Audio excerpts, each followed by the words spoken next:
Assalamualaikum warahmatullahi wabarakatuh. Kami dari kelompok 3 akan membahas tentang konstitusi dalam kehidupan berbangsa dan bernegara.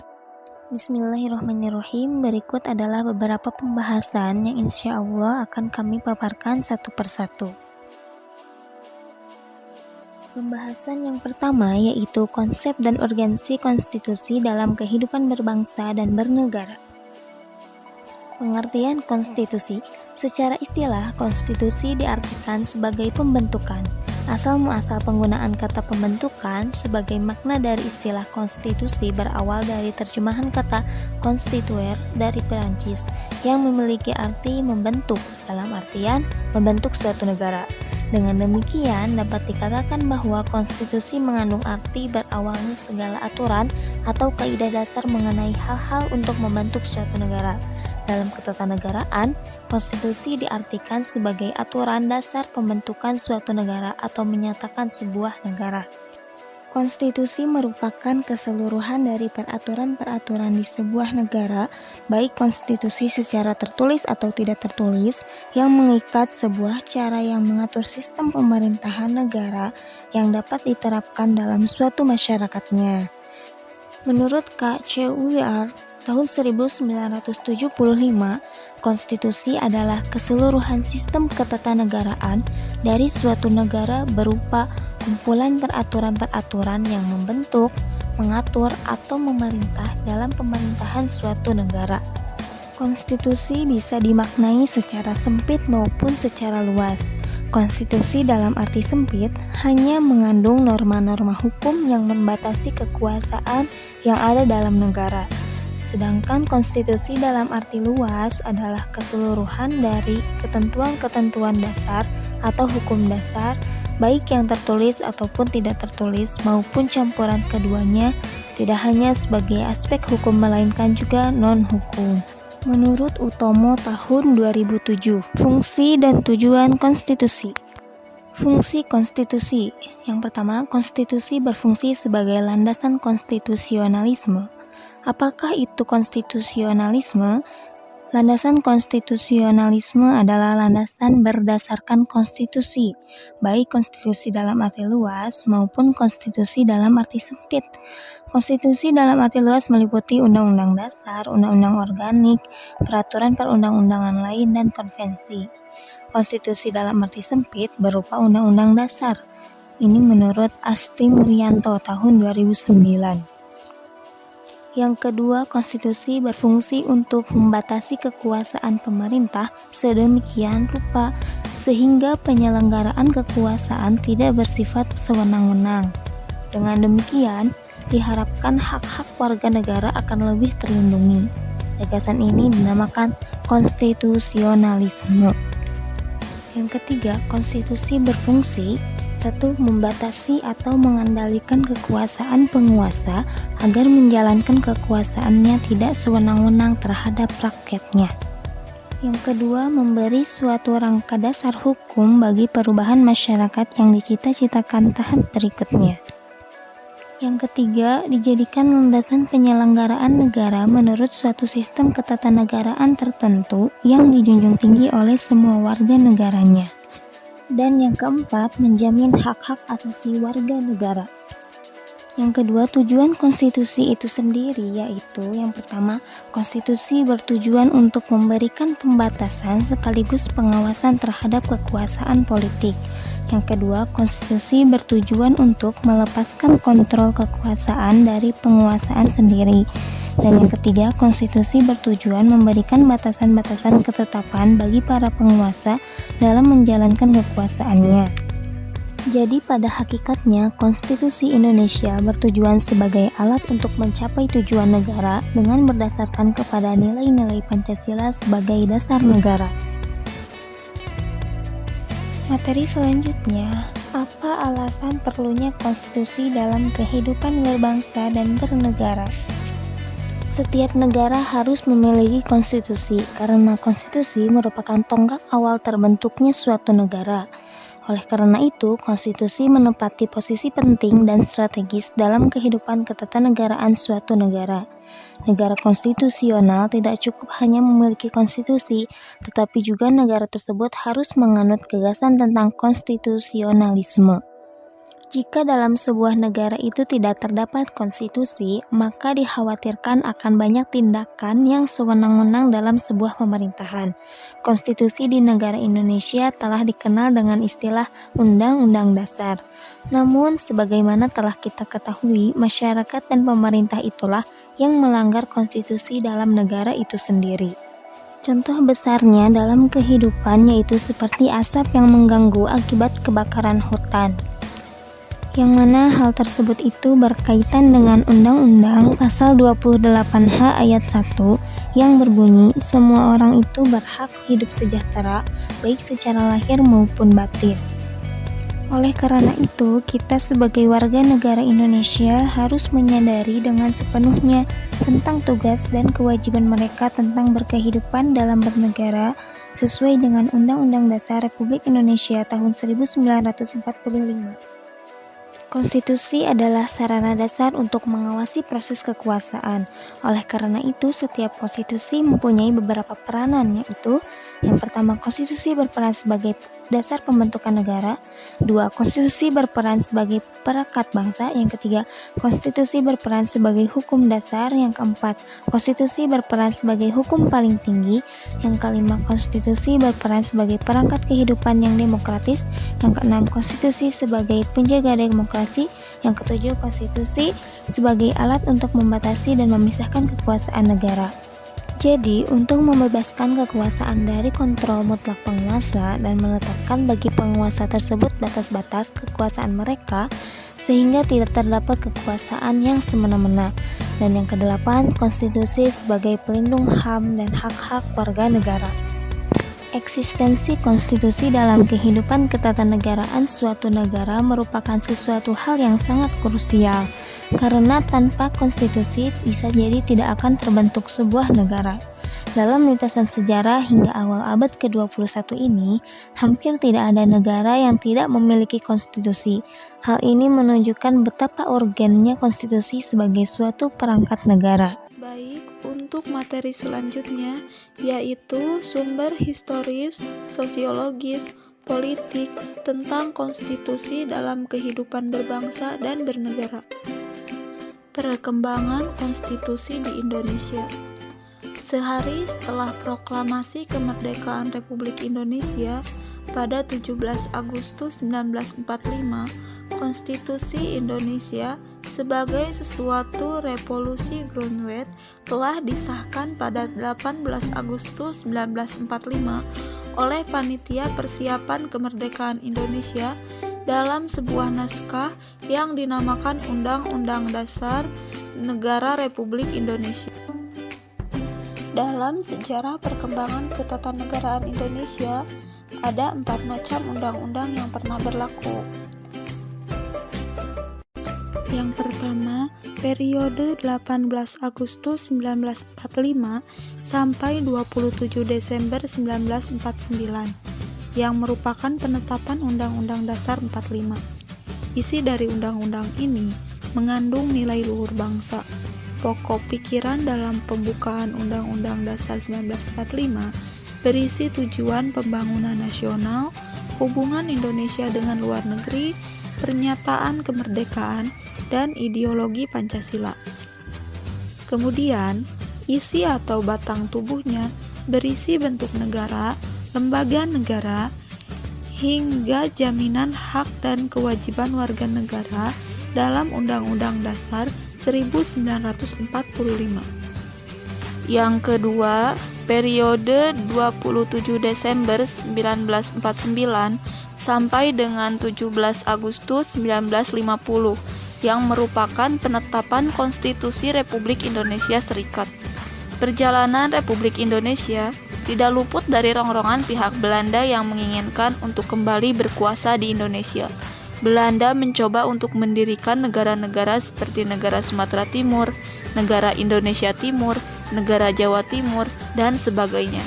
Maka terjadilah agresi Belanda I pada tahun 1947 dan agresi II pada tahun 1948. dan ini mengakibatkan diadakannya KMB yang melahirkan negara RIS, yaitu Republik Indonesia Serikat. Sehingga undang-undang yang seharusnya berlaku untuk seluruh negara Indonesia itu hanya berlaku untuk negara Republik Indonesia Serikat. Yang ketiga, periode 17 Agustus 1950 sampai dengan 5 Juli 1959 yang merupakan penetapan Undang-Undang Dasar sementara 1950. Periode federal dari Undang-Undang Dasar Republik Indonesia Serikat 1949 merupakan perubahan sementara karena sesungguhnya bangsa Indonesia sejak 17 Agustus 1945 menghendaki sifat kesatuan. Dibentuknya panitia penyusun rancangan Undang-Undang Dasar yang disahkan pada 12 Agustus 1950 oleh Badan Pekerja Komite Nasional Pusat dan oleh Dewan Perwakilan Rakyat dan Senat Republik Indonesia Serikat pada tanggal 14 Agustus 1950 dan berlakulah Undang-Undang Dasar baru itu pada tanggal 17 Agustus 1950.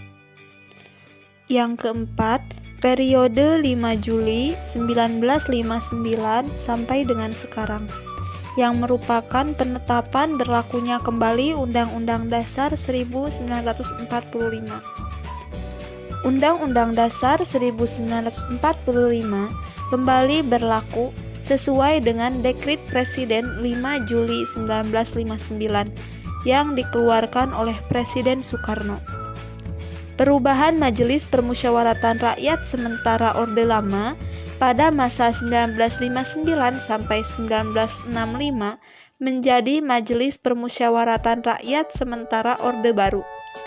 Perubahan itu dilakukan karena Majelis Permusyawaratan Rakyat sementara Orde Lama dianggap kurang mencerminkan pelaksanaan Undang-Undang Dasar 1945 secara murni dan konsekuen.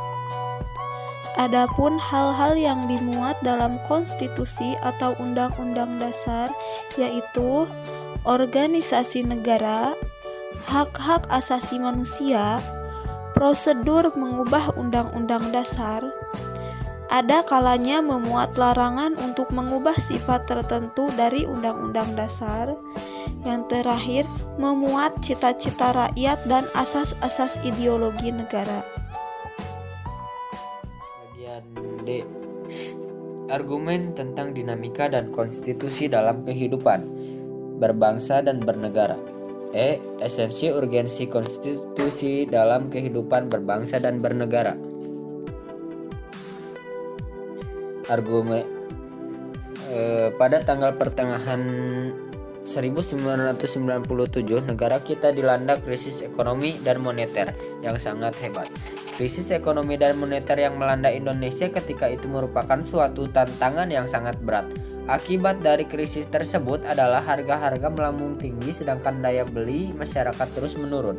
Sementara itu nilai tukar rupiah terhadap uang mata asing terutama dolar Amerika semakin merosot. Menyikapi kondisi seperti itu, pemerintah berusaha menanggulanginya dengan berbagai kebijakan. Namun kondisi ekonomi tidak kunjung membaik, bahkan kian hari semakin bertambah parah.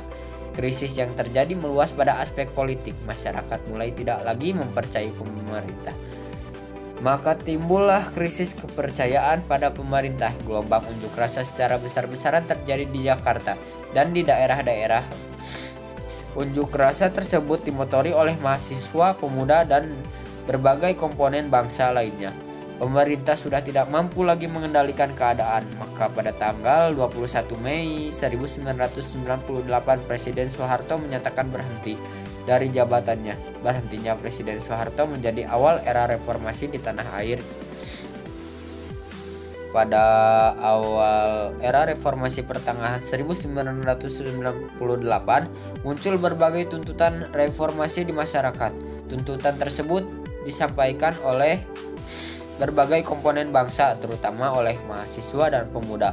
Beberapa tuntutan reformasi itu adalah mengamandemen Undang-Undang Negara Republik Indonesia 1945, B. menghapus doktrin Dwi fungsi Angkatan Bersenjata Republik Indonesia. C. Menegakkan supremasi hukum, penghormatan hak asasi manusia, HAM, serta pemberantasan korupsi, kolusi, dan nepotisme, KKN. D. Melakukan desentralisasi dan hubungan yang adil antara pusat dan daerah. E. Mewujudkan kebebasan pers. F. Mewujudkan kehidupan demokrasi. Dalam perkembangannya, tuntutan perubahan Undang-Undang Negara Republik Indonesia 1945 menjadi kebutuhan bersama bangsa Indonesia. Berdasarkan hal itu, MPR hasil pemilu 1999 sesuai dengan kewenangannya yang diatur dalam pasal 37 Undang-Undang Negara Republik Indonesia tahun 1945 melakukan perubahan secara bertahap dan sistematis dalam 4 kali perubahan, yakni A. Perubahan pertama pada sidang umum MPR 1999, B. Perubahan kedua pada sidang tahunan MPR tahun 2000, C. Perubahan ketiga pada sidang tahunan MPR tahun 2001, D. Perubahan keempat pada sidang tahunan MPR tahun 2002. Perubahan Undang-Undang Negara Republik Indonesia tahun 1945 yang dilakukan oleh MPR selain merupakan perwujudan dari tuntutan reformasi, sebenarnya sejalan dengan pemikiran pendiri bangsa, Founding Father Indonesia.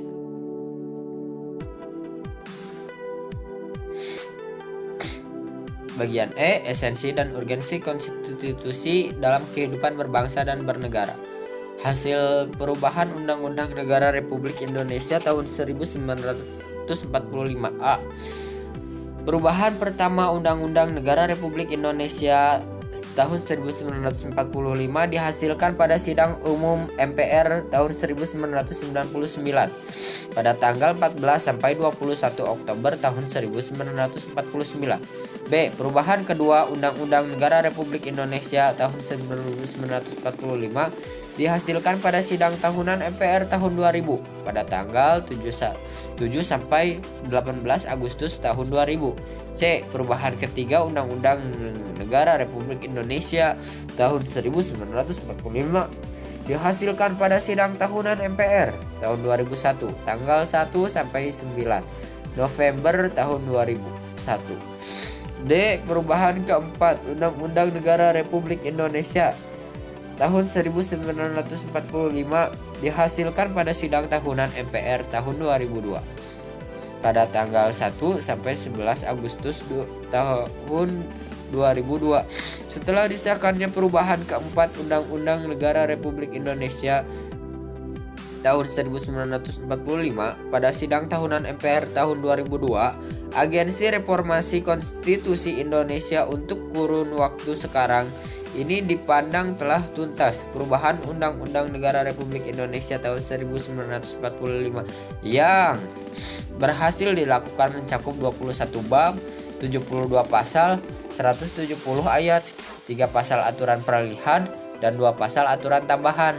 Ada 6 pasal yang tidak mengalami perubahan, yaitu pasal 4, 10, 12, 25, 29, dan pasal 35. Dalam negara modern, penyelenggaraan kekuasaan negara dilakukan berdasarkan hukum dasar konstitusi. Dengan demikian, konstitusi mempunyai kedudukan atau derajat supremasi dalam suatu negara. Yang dimaksud dengan supremasi konstitusi adalah konstitusi mempunyai kedudukan tertinggi dalam tertib hukum suatu negara. Undang-Undang Negara Republik Indonesia tahun 1945 sebagai konstitusi negara Indonesia memiliki kedudukan sebagai hukum tertinggi dan hukum dasar negara. Sebagai hukum tertinggi negara, Undang-Undang Negara Republik Indonesia 1945 menduduki posisi paling tinggi dalam jenjang norma hukum Indonesia.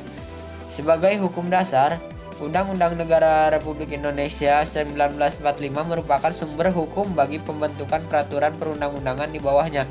Sebagai hukum dasar dan hukum tertinggi negara, maka Peraturan perundang-undangan di bawah Undang-Undang Negara Republik Indonesia 1945 isinya bersumber dan tidak boleh bertentangan dengannya. Misal, isi norma suatu pasal dalam undang-undang tidak boleh bertentangan dengan Undang-Undang Negara Republik Indonesia. Dengan demikian, Undang-Undang Negara Republik Indonesia tahun 1945 sebagai konstitusi negara menjadi batu uji apakah isi peraturan di bawahnya bertentangan atau tidak. Undang-undang pada dasarnya adalah pelaksanaan daripada norma-norma yang terdapat dalam Undang-Undang Dasar. Sekian dari kami kelompok 3. Mohon maaf apabila banyak kesalahan dan kekurangannya. Wabillahi taufiq wal hidayah. Wassalamualaikum warahmatullahi wabarakatuh.